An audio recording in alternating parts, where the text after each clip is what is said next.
All right, Coach will make an opening statement, and then we'll take questions. I'll tell you, that was. I'm really proud of our guys and the, how we approached the week. I thought we had a great week of practice. Thought we coaches did a great job putting the plan together, both offense and defensively, of putting a great plan together for us.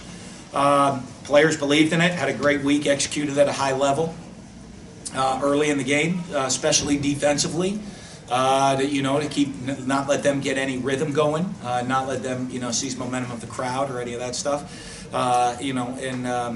And really proud of our guys, the attitude and how they approached this game and came into this game and went and performed. You guys know me. I wanted to finish a little cleaner than we did there, especially offensively late in the game, and even that one big play on defense. But you ask all our coaches, I know we have pretty high standards, but I'm very, very pleased. That's a good Texas A&M team, and you look, they have talent. They're having to play a true freshman quarterback, which is always hard. As I said, he's got some starts under his belt, but he's still a true freshman quarterback. And I think our defensive staff did a good job to put him in some uncomfortable positions during the course of the game and limit, what he usually does well. And but you're always in a game with them because they have so many explosive athletes. Their kids played hard to the end. You look at their kids, what Kevin does, they're going to compete all the way to the final whistle. And it was a great win for us. Questions? How about your third down defensive efficiency there, especially in the first half? They gave him at one point was 1 of 7 on third downs. Yeah, that was pretty good. I think the plan, obviously, what you want to do is you got a freshman quarterback. You want to get him some third, especially the third, and the longer you can do, the better, because the more you can disguise, the more confusing looks you can give them, and I think we were able to do that defensively. Dan, what has been the biggest difference for you guys defensively this year? I just think, the defensive identity of what we play with here at Mississippi State. I expect 11 guys to run as hard as they can at the ball every single play. I expect us to be sound, but be very, very aggressive in what we do. And, and play with a chip on our shoulder. We have a standard of expectation of how hard we expect you to play when you're on that field. And I think Todd's done a really good job. He believes in it. Obviously, he kind of fits what we're looking for. And but Todd's done a great job of understanding what those, I guess, what my expectations are, but it fits, I guess, his defensive style anyway. So it's really not much of an adjustment for him. Just go get him, and when I look at him, all I care about is how hard we're playing. Blitzing, not blitzing, that's his deal. I just want us playing hard. Hey Dan, a lot of people predicted you guys finished 6 wins for the entire season, and now you're at that before November. But sure we made their predictions come true. I guess we hit that. No, you know what? You got 6 wins. There's a lot of football left to be played. The great thing, we got 3 out of 4 at home down the stretch. And, you look at the environments. That's the thing about the Southeastern Conference. We need that home field environment. We got an early kick next week. Yeah, we went out and played a tough UMass team. Last year was a battle. Coming down, they always play, with a little chip on their shoulder. We need that home field advantage every win. But 6 wins means to our team, our guys, hopefully at this point, you should be you're rewarded that you get one more game, and that's a great reward for the team at this point. We want to hopefully get some more, but we've at least got ourselves the opportunity for one more game at the end of the season. You struggled on the road in conference play so far, but today, what was different? Well, I think we came out, executed a little bit better. And I think what happened, we made some early mistakes in those other games, and all of a sudden you fall behind and you're fighting from behind today. I think we came out, executed a little bit cleaner early in the game. Despite having a turnover to start, on a tipped ball early, that's obviously tough, but our defense came out, made a stop, and allowed us just to get into the rhythm of a game, and I think that was huge. I think just the confidence of what we played with was a little different.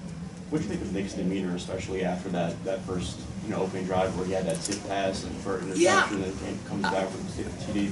You're really seeing him grow. I am. I just his, like you said, I'm seeing him grow in his demeanor. In that way, his attitude. There's no panic, no worry in what he's doing. I think he's really doing a better job understanding coming off the sideline and having, what I'll put in football term, I guess, having grown-up conversations, you know what I mean? He's coming off the sidelines, not, okay, do this, do that. Coming off the sidelines, okay, here's what's going on, why we're doing it, what did you see, I'm seeing this is how we're going to attack it, these are things we want to do. And there's a lot of understanding to that, not just, okay, what did I do, tell me what to do to fix it. Just really understanding about the philosophy of how we're going to attack the game. And that happened after that hit? Oh yeah, I mean, he came off. I mean, we just went through the whole read and the pick and just, we're fine. Just go out. Here's what we're going to call the next series. Just manage. Here's the looks. I mean, he was more into the looks. What you want? These are the looks we saw while we were out there. Not, the pick and it was tipped. That's done. Can't control that. Let's get into how they were playing, what are the looks, how do we need to fix it. You were down a few wide receivers. Talk about the play of the tight ends, how much they helped you today. Well, great. Couple big plays, couple big conversions, and like you said, we are, when you start looking, Keith Mixon was limited, even though we got him in a little bit tonight. Donald goes down, Gabe Miles is down, injuries right now. 3 out of your 4 team captains are injured. You only have 12 seniors. This next guy up, though, you know what I mean? And we've been able to move guys. Jordan Thomas, we have to move him around and play some wide receiver. Doug did a decent job of that tonight and make some plays. And, so it's, I think the tight ends know. I mean, the benefit of having some guys that are versatile that way, they know and they can play wide receiver. Like I said, once you learn our offense, you know it. It's a lot of conceptually based. Once you kind of know it, you really should be able to play any position at the receiver spot. Once you just know the concepts of what's going on, and so it gives us the flexibility to move those guys around. What happened with Donald and Dez? Yeah, Dez had a stinger, so he should be back. And Donald had his groin was bothering him, and I think that last play just kind of really irritated it. But we'll see. Not gonna nothing. I don't know the extent of either of them, but they're not major, hopefully, structural issues. Gabe didn't make the trip. Do you know update on him? Yeah, I mean he hurt his foot again, and then, similar to what he did before on kind of another fluke play, and so he's going to be week to week for us, and we'll see if he, hopefully we get him back here in the next couple of weeks. How good was it to get Martinez another week of rest? I know he dressed out tonight. He was dressed out. He was cleared to play, even though talking to the trainers, we talked about it, and he's okay, more of an emergency role. Keith Mixon was more of an emergency role, and that emergency kind of hit. But I do think it is really good for Martinez. We talked if we could get him through this game without a plan, there's a chance he'll be 100% coming back the rest of the season, so that'd be a big lift for us. Coach, you guys have been struggling on the road, so now with a big win over a ranked team on the road, is this kind of peak time for Mississippi State football? Well, yeah, I mean, just we I know we have a young team, and I guess it's hard for me to say that now because they're starting to grow up, so I'm not going to say that. I mean, we are young overall, but we're already now into 8 games into the season, so I guess you can't really talk that much about that anymore.